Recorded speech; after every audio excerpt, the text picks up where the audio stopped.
Hey guys, in today's video, I'm going to show you different serve rhythms and I'm going to discuss which one is going to be the easiest to adapt for the vast majority of players. But before we get started, we have to talk about platform versus pinpoint.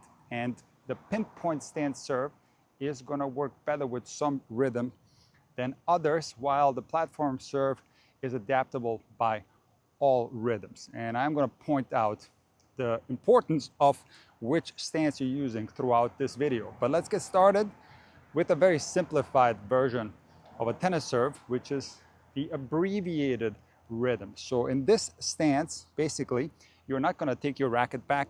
You're going to have an abbreviated movement on the racket prior to it going up into the service motion. There are some great players that utilize this technique. Most famously, Andy Roddick used this serve, and he's one of the best servers in the history of the game. So basically, what you're going to do is not allow the racket to go down at all. This requires players to start a little bit higher. And the tricky thing on this rhythm is for it to be balanced out well, the toss arm has to be higher than normal, because on a regular rhythm, the toss arm starts from down here. On an abbreviated rhythm, you have to start a little bit higher. So this requires a little bit faster movement with the toss arm from the get-go. So basically, you're going to start higher, you're going to take your racket up into the trophy, you are going to do a simultaneous up-together movement with the racket arm and the toss arm. Because of this abbreviated style, there is no time to lag either the toss arm or the racket arm. So regarding the pinpoint stance, you're going to have a lot of problems if you try to utilize an abbreviated rhythm and also apply a pinpoint stance, because you need a little bit of time in your rhythm to pull that back foot up to the front foot. So what you will find is that players who utilize a abbreviated style usually have a platform stance serve, and interestingly, they have more of a narrow position of the feet as well to balance the whole thing out, because you have to understand that on a fuller rhythm, the feet are going to be further apart, which is going to balance out the entire service motion better, as opposed to having everything contained within your body. A more narrow position of the feet is going to feel better. So basically, you start up here, and this little window to the trophy phase, this is where you have to load your body. So you have to do this quite fast. Let me show you what this looks like. Let me try another one.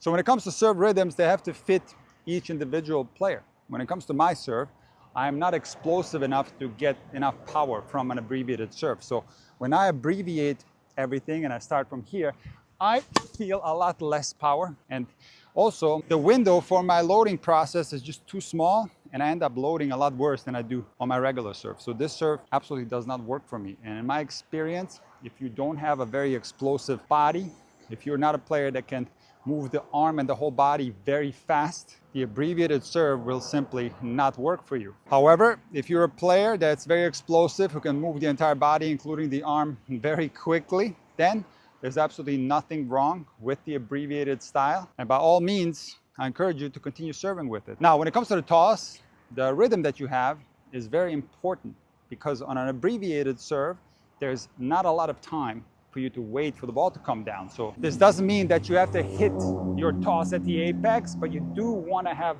a relatively low toss in order for this serve to make sense. Guys, if you followed the Intuitive Tennis YouTube channel since the beginning of the year, you know that I've been on a journey to get my tennis back to a decent level, which of course involves getting back into shape. And I am in better shape now than I was at the beginning of the year. There's absolutely no doubt about that. But I can honestly tell you that I've hit a little bit of a plateau. And when you do all the work, sometimes it's difficult to understand why there is no further progress. I am fortunate that I got my hands on the Body Pod by Hume Health. Now I can easily understand how my body reacts to food, sleep, stress, and other factors, so I can start making more informed health choices. The Body Pod is the world's first portable body analyzer. It uses 8 frequency sensors to deliver precise weight, full body composition, and heart health to advance my weight and health management journey. The advanced sensors embedded in the handle can scan my torso, arms, legs, and even my heart with an accuracy of 98% compared to medical grade.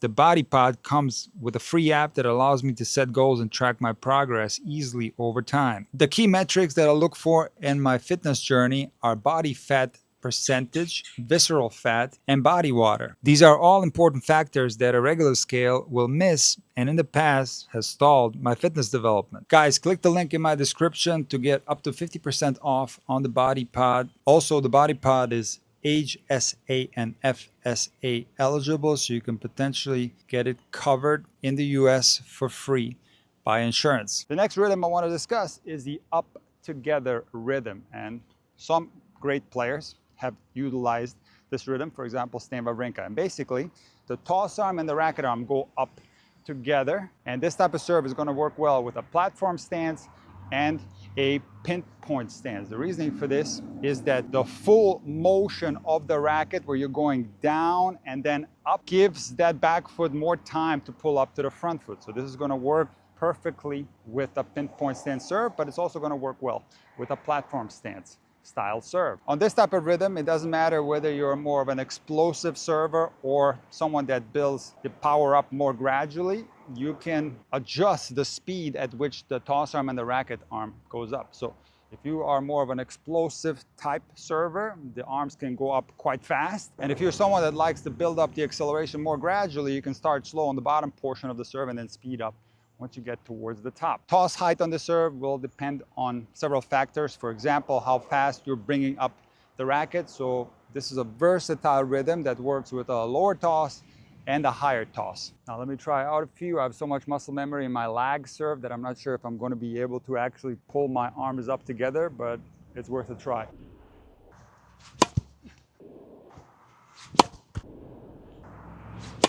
The crazy thing about muscle memory is that it feels like I'm doing up together, but in reality, I've learned that what something feels like, it's not representative of what it actually looks like. So let me try it again.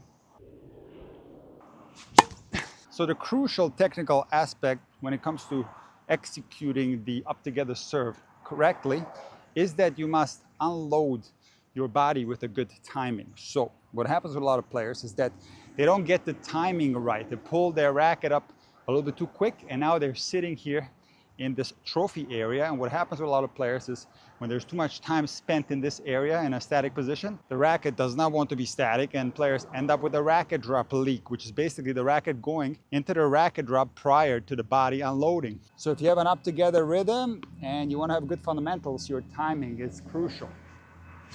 Actually, I lagged it on this one. Let me try one more. All right, so as you can already tell, the up together style absolutely does not work for me. I can barely get the serve in.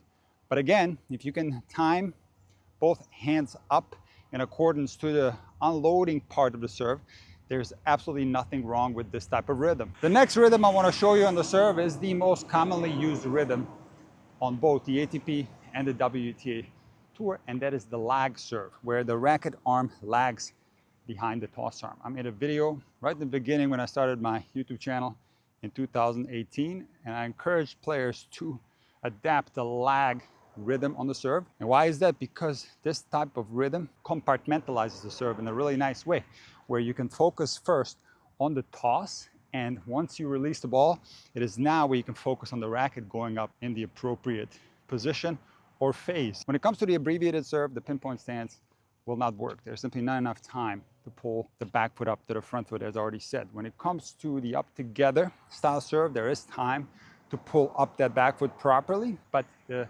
problem on the up together style serve lies in the fact that you have to time this part perfectly so that there's no pause in this part. Now, don't get me wrong, there's nothing necessarily wrong with the pause if you can unload the serve properly, but again, when there's a pause, this causes a lot of players to start leaking their racket into the racket drop. Because the lag serve is so compartmentalized, where you toss the ball first and now the racket is pointed towards the ground, and as it goes up into the trophy phase, this is now where you can start pulling that back foot up to the front foot. So the entire thing is compartmentalized in a more structured and in a more executable way. All right, so let me show you a few. This happens to be my serve, so I better make it. So right away, I feel an increase in power. That was actually a dead ball, and I still got way more power than on the other serves. You can hear the sound.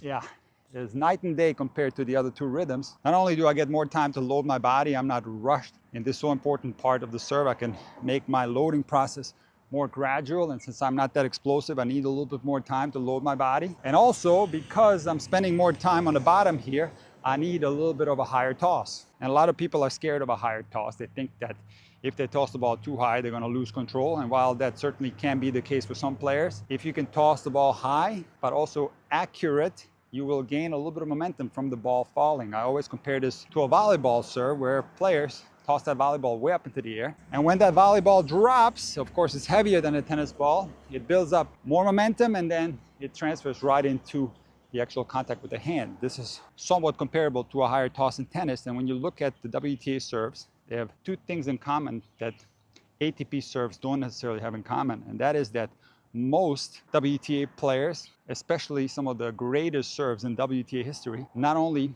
all have a pinpoint stance serve, but they also have a higher toss and they also serve with a lag. And WTA players often rely on more natural ways to create power on the serve, and that is certainly true for a lot of players. And this is another reason why I recommend the lag serve. Personally, I'm not that explosive, as already said, and I just get a lot more momentum from a little bit higher toss, the racket going up from the lag, and I don't even use a pinpoint stance serve. Now, within the lag serve, there are going to be several styles. So there's going to be what I call the semi-abbreviated lag. For example, Sam Querrey or Novak Djokovic, they lag the racket arm behind, but they don't allow the racket arm to completely extend. So there's a little bit of a bend in the lag, and I call this a semi-abbreviated style. There are other styles. For example, the full lag. Igor Karlovic had a full extension of the arm and a slight pause on the bottom portion of the lag. This does require the toss to be a little bit higher, but it also gives you a little bit more time to get into that so important loading position, and you do pick up a little bit more momentum because the racket has a further path to travel upwards towards that so important trophy phase. And there's also the full take-back lag. You'll see this from great servers such as Pete Sampras and Serena Williams. They lag the racket arm behind the toss arm, but they have a full take back that can go in a couple of different directions. Some players will take the racket back with it pointing more towards the corner of the back fence and then go into the trophy phase from here, while other players have more of a full take back where the racket goes towards the back fence and then goes into the trophy phase. All these variations of the lag serve are stylistic, and you just have to find one that's going to suit you best. All variations of the lag serve work perfectly with the pinpoint stance because, first of all, you have a higher toss and you don't have to take the racket up very fast, and it gives you a little bit more time to pull that back foot up to the front foot. But interestingly, if you have a very explosive rhythm, for example, like Nick Kyrgios, a lag serve is still going to work. Another player that had a very explosive rhythm was Goran Ivanisevic, who also not only served with the lag, but also with the full take back. So the lag rhythm on the serve is by far the most versatile rhythm that you can find. It works with a quick motion, it works with a slow motion, it works with a low toss, a high toss, and it also works with a platform stance serve and the pinpoint stance serve. A couple of weeks ago, I posted 2 short form videos on Instagram and YouTube Shorts where I showed these different rhythms on the serve, and the rhythm that I didn't recommend that players adapt is the reverse lag, and I got quite a bit of pushback from people that claim that this is a great rhythm on the serve. And let me explain to you what a reverse lag is. So you know that the proper lag is when you lag your racket arm behind the toss arm. But what if you were to and lag the toss arm behind your racket arm? That is the reverse lag. And you see quite a few WTA players utilize this rhythm on the serve. And while in theory, you could execute a fundamentally correct service motion with a reverse lag where you unloaded your body prior to the racket dropping. What I find happens to most players, including some of the best players in the world on the WTA Tour, is that the following thing happens. They will lag the toss arm behind the racket arm, and then they will toss the ball up. And as that ball is up in the air, the racket starts moving. So you'll see some different styles on the reverse lag where a lot of players have a full extension of the arm going all the way back, and they use this space to pull the racket up into the trophy, and it is there where they pull that back foot up to the front foot, because remember, on the WTA Tour, the pinpoint stance is close to ubiquitous. Other players will execute the reverse lag serve by putting the racket way up into the sky. They toss the ball up, and while the ball is up in the air, they will use this area of the serve to bring that back foot up to the front foot and unload their body. And the danger is that when there's movement in this part of the serve where your racket arm is already up is that it's going to be very difficult to time the unloading process on the serve, and you end up with a racket drop leak, something that is very common even on the elite level on the WTA Tour. Now here's the thing, if you are working on progressions, there's absolutely nothing wrong with the reverse lag. And I use this with a lot of students where I have them starting in the trophy position.